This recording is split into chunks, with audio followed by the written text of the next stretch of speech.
तो hello friends, एक बार फिर से स्वागत है हमारे यूट्यूब चैनल डीएसएल मैक में।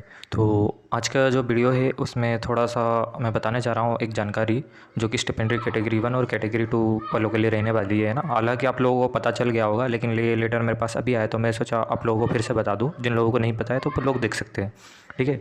बाकी की जानकारी मैं बता दूंगा तो आप लोगों को मिल भी गई होगी, लेकिन जो मेरे पास लेटर आया तो मैं सोचा एक बार वीडियो बना देता हूँ, ठीक है। तो चलिए वीडियो को पूरा देखिएगा। इसमें इंपॉर्टेंट जानकारी है कैटेगरी स्टिपेंडरी कैटेगरी 1 और कैटेगरी 2 और जो भी ओसीएस ट्रेनिंग मतलब जो भी ऑफिसर बनते हैं ओसीएस के थ्रू उनके लिए भी है ना। तो इस वीडियो को पूरा देखिएगा। इसमें बताऊँगा कि आप लोगों को जैसे कि इसके अंदर ट्रेनिंग में ज्वाइन कर लेते हो और ट्रेनिंग में ज्वाइन करने के बाद आप एग्ज़ाम दे सकते हो कि नहीं। पहले क्या रहता था, एग्ज़ाम नहीं दे सकते थे, लेकिन अभी इस लेटर के द्वारा आप देख सकते हो। एक लेटर उनकी तरफ से जारी किया गया है, उसमें बताया गया है कि आप एग्ज़ाम कैसे दे सकते हो और मतलब जो भी आउटसाइड एम्प्लॉयमेंट है उसके लिए, ठीक है। तो स्टार्ट कर लेते हैं वीडियो को। चलिए वीडियो को स्टार्ट करते हैं।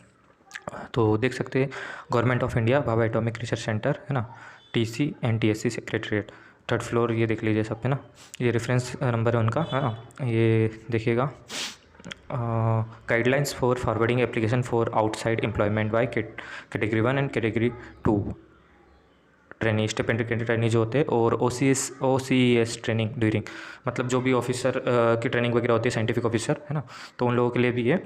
तो देख लीजिए, after the selection for the scientific and technical post through the OCS category 1 and category 2 training programs, the candidates are inducted into the respective training according to prevailing regulation. Training are not allowed to apply for external employment during the training program। तो इनका कहने का मतलब था कि जब भी आप, जैसे कि अभी क्या रूल था कि आप कैटेगरी 1 और 2 में या ओ सी एस के थ्रू जो भी ट्रेनिंग प्रोग्राम में ज्वाइन होते, तो वो आउटसाइड एम्प्लॉयमेंट के लिए आप मतलब जो भी फॉर्म नहीं भर सकते थे है ना। और यदि फॉर्म भी भरा है तो आप लोगों को बताना पड़ता था, उसके लिए वापस लेना पड़ता था। जो जिन लोगों ने फॉर्म फिल किया है ना, उनको अलाउ नहीं था कि आप जो भी आउटसाइड जो भी जैसे गवर्नमेंट जॉब की वैकेंसी निकली तो उसमें आप फॉर्म फिल कर सकें है ना। तो उसके लिए उन्होंने एक लेटर जारी किया है ना। पहले क्या रूल में था कि आप लोग फॉर्म फिल नहीं कर सकते, ठीक है। तो अभी देखते क्या रूल में चेंज किया उन लोगों ने है ना। तो वीडियो पूरा देखिएगा। फिर ये देखिए, नॉट अलाउड है ना, apply for external employment during the training programs. तो ट्रेनिंग के दौरान आप कुछ भी आउटसाइड का एग्ज़ाम नहीं दे सकते थे, ठीक है। तो furthermore if they have already submitted application for the position of scholarship in other department prior to their selection for the DAE training programs, they are required to withdraw such application and inform to authorities concern accordingly. तो देखिए, जो भी आपने मतलब form वगैरह fill किए थे तो उसके लिए है ना ऑलरेडी सबमिट थे, तो उसके लिए आपको जानकारी देना पड़ता था डिपार्टमेंट को, और वो फॉर्म वापस लेने पड़ते थे, ठीक है। ये देख लीजिए है ना। तो वो बताया गया है इसमें। अब सेकंड पॉइंट क्या बोला गया उन्होंने, द एबो matter has examined by the norms committee. तो जो भी नॉर्म्स कमेटी के द्वारा वो देख लिया गया है ना, जो मैटर था। और in the recommendation of norms committee were deliberated the Trombay council. तो जो भी नॉर्म्स कमेटी थी उसके द्वारा जो भी ट्रॉम्बे काउंसिल है उसके साथ मीटिंग की गई थी ना 28 जनवरी 2025 को, ठीक है, 28 जनवरी 2025। तो the council after detail deliberation has approved the following guidelines for considering the application category 1 and category 2 OCS training for outside employment। तो उनके द्वारा मीटिंग की गई थी एक है ना, जो भी कैटेगरी 1 वाले स्टिपेंडरी ट्रेनिंग या कैटेगरी 2 वाले या इसके थ्रू जो भी ट्रेनिंग में बीआरसी में ज्वाइन करते थे है ना डीआई के अंदर, तो उन लोगों के लिए उन्होंने एक मीटिंग रखी थी कि वो आउटसाइड के लिए किससे फॉर्म भर सकते हैं है ना, क्योंकि अलाउ नहीं था ट्रेनिंग प्रोग्राम के दौरान कुछ भी मतलब आप बाहर का एग्जाम नहीं दे सकते थे। और जिनने दे भी रखा था तो उनको एप्लीकेशन वापस लेना पड़ता था। लेकिन इन्होंने मीटिंग बैठी थी तो मीटिंग के द्वारा उन्होंने क्या डिसाइड किया है, तो वो पॉइंट दिए गए हैं, ठीक है।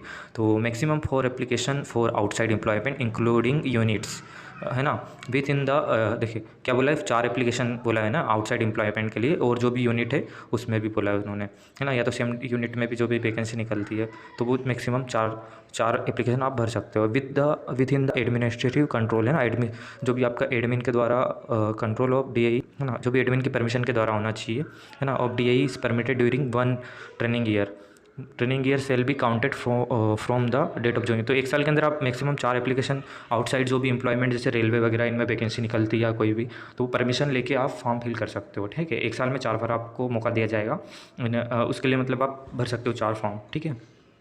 सेकंड पॉइंट क्या बोला, the trainee shall intimate the recruitment section concern the writing before the forwarding application. तो फॉर्म फिल करने से पहले आपको उनको बताना पड़ेगा, है ना, जो भी इंटीमेट करना पड़ेगा आपका जो भी रिक्रूटमेंट सेक्शन है यूनिट का, है ना, वो बताना पड़ेगा जो भी आउटसाइड के एम्प्लॉयमेंट के लिए आप फॉर्म भरते हो, तो जैसे गवर्नमेंट एग्जाम की जो भी रेलवे वगैरह या किसी में भी आपकी इच्छा हो, है ना।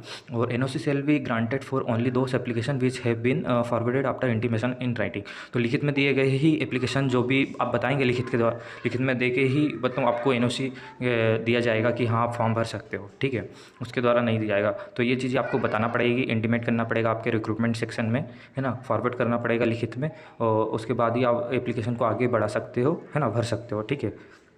ये देख लीजिए point, NOC shall be granted for only those application which have been forwarded after intimation in writing. तो है ना, लिखित में देना पड़ेगा, इंटीमेट करना पड़ेगा डिपार्टमेंट को। और on selection against the above said application for outside department और within the department during the training program the trainee shall submit resignation and return the. तो देखिए यदि आपका सिलेक्शन होता है ना, जो भी ऊपर मेंशन किए गए एप्लीकेशन के द्वारा आउटसाइड एम्प्लॉयमेंट में, तो आपको क्या करना पड़ेगा, जो भी डिपार्टमेंट से आपने ट्रेनिंग प्रोग्राम के दौरान, है ना, एक तो रिज़ाइन सबमिट करना पड़ेगा, उसके बाद जो भी आपका अमाउंट बन रहा था बॉन्ड का, है ना, जितने महीने का आपने पेमेंट लिया है वो सारा अमाउंट आपको रिटर्न करना पड़ेगा। जैसे बुक अलाउंस वगैरह आपको मिलता है 3,000 रुपये, है ना, जितने महीने का स्टाइपेंड लिया है वो सभी आपको वापस करना पड़ेगा विद द इंटरेस्ट, है ना। ये देखो, with interest as applicable to the department during the training programme, है ना, ट्रेनिंग पीरियड के दौरान। इनका कहने का मतलब ये है कि आपका यदि सिलेक्शन होता है ना, आउटसाइड एम्प्लॉयमेंट में, तो आपको रिजाइन देना पड़ेगा पहले तो। और ट्रेनिंग के जो भी मतलब स्टाइपेंड आपने लिया है, जितने भी महीने आपने ट्रेनिंग की रही है ना, जितना भी आपका बॉन्ड बना है, और बुक अलाउंस वगैरह लिया है, तो बुक अलाउंस वगैरह सभी इंटरेस्ट के साथ आपको डिपार्टमेंट को वापस करना पड़ेगा, ठीक है। और फिर ये देखिए चौथा, if the selection against the above said application for outside department और within the department happens after observation the employee shall submit resign as पर applicable rules in the prescribe format and pay amount with the interest as applicable department. तो ये देखिए, इन्हें भी यही बोला गया है कि यदि ऊपर मतलब आपने जो भी आउटसाइड एम्प्लॉयमेंट के लिए यदि आपका सिलेक्शन होता है ना, डिपार्टमेंट के अंदर या डिपार्टमेंट के बाहर, है ना, आफ्टर ऑब्जर्वेशन मतलब ट्रेनिंग के बाद भी, तो आपको जैसे जो एम्प्लॉय बनते हैं, है ना, एम्प्लॉय के तौर पे आपको सबमिट करना पड़ेगा रिजाइन, है ना, रिजाइन देना पड़ेगा, रिजाइनेशन एज पर एप्लीकेबल रूल, जो भी रूल बनते हैं एम्प्लॉय बनने के बाद वो उस तरीके से आपका वो रहेगा। और बॉन्ड वगैरह जो भी है आपको रिटर्न करना पड़ेगा, क्योंकि 2 साल की ट्रेनिंग होती है प्लस 3 साल की सर्विस होती है, तो टोटल 5 साल हो जाते हैं, है ना। 5 साल से पहले आप छोड़ोगे तो आपका बॉन्ड देना पड़ेगा जितने भी मंथ आपने किए हैं, ठीक है। और transfer of bond amount to other department within the same DAE units और any other DAE units is not permissible. तो देखिए बॉन्ड जो भी आपका है 2 साल का, वो ना तो यही यूनिट में यदि सिलेक्शन भी होगा तो भी ट्रांसफ़र नहीं होगा, या तो DAE की किसी भी यूनिट में भी आपका सिलेक्शन होता है या आउटसाइड में, तो वो आपका ट्रांसफ़र नहीं होगा बॉन्ड। नहीं तो कुछ लोग ये सोचेंगे कि सर ये बॉन्ड ट्रांसफ़र हो जाता है क्या, मतलब जैसे यहाँ पर हमने कर लिया और किसी और डिपार्टमेंट में कर रहे हैं, DAE की कोई सी भी यूनिट में, तो जितने का बॉन्ड है वो किसी और यूनिट में ट्रांसफ़र होगा तो नहीं होगा, ठीक है। ट्रांसफ़र मतलब समझ रहे हो ना, कि यहाँ से आप छोड़ के किसी और DAE यूनिट में भी ज्वाइन कर ले तो आपका वही बॉन्ड नहीं रहेगा, आपको देना ही पड़ेगा, तभी आप ज्वाइन कर सकते हो, ठीक है। फिर ये देखिए तीसरा point, further at the time of joining the training the trainee shall intimate in the writing the details of application forwarded for employment prior the joining the training, है ना, the condition mention in above two. इसमें देखिए ऊपर दिया ये point में आप देख सकते हैं, will be applicable such cases also. तो जो भी ट्रेनिंग ज्वाइन करते हैं तो उनको मतलब उसी समय बता देना चाहिए, जिनके यदि पहले से फॉर्म सबमिट वगैरह किए गए एप्लीकेशन है ना, तो ये उसके बारे में बताया गया है कि आपको पहले जब भी ट्रेनिंग ज्वाइन करते हो तो उससे पहले बताना है। और ऊपर ये पॉइंट मेंशन किए गए तो उसमें देख सकते हो आप, ठीक है। Fourth number, failing to return the stipend and book allowance received during the training period और payment of bond amount will result in legal action as deemed fit. तो देखिए आप यदि छोड़ते हो, है ना, और ये स्टाइपेंड और बुक अलाउंस वगैरह नहीं देते हो जो भी आपको मिला है ट्रेनिंग पीरियड के दौरान, तो आपके ऊपर लीगल एक्शन लिया जाएगा, ठीक है, ये लिखा गया है ना। और ये देखिए, this issue with the approval with of director BARC, ठीक है, डायरेक्टर और डिप्टी इस्टेब्लिशमेंट ऑफिसर के साइन वगैरह है ना। ये देख लीजिए 3 फरवरी 2025 का है। ये सभी यूनिट्स को दिया गया है, BRC, IG कार, RR कैड, VCC, MD, ARV, मतलब DAE की जितने भी यूनिट्स है उन सभी के लिए ये दिया गया है, ठीक है। NPCIL वगैरह सभी को दिया गया है कि इनके लिए ऐसा किया जाए। ठीक है। तो ये देख सकते हो बाकी की कुछ जानकारी आपको। और वीडियो अच्छा लगे तो ज़रूर लाइक करिएगा हमारे चैनल को। हम ट्राई करेंगे अब वीडियो बनाने का, क्योंकि हम बहुत दिनों से बिज़ी चल रहे थे थोड़ा। ठीक है। जैसे जैसे मेरे पास कुछ इंपॉर्टेंट सूचना मिलती है या जानकारी मिलती है डिटेल्स, तो मैं आपको प्रोवाइड करते रहूँगा। ठीक है। आप लोगों को हालांकि इसकी जानकारी पहले ही मिल गई होगी, हो सकता है ना, मेरे पास ये लेट से आया तो मैं आपको बता रहा हूँ। ठीक है। तो वीडियो अच्छा लगे तो ज़रूर लाइक करिएगा। मिलते हैं नेक्स्ट वीडियो में। धन्यवाद।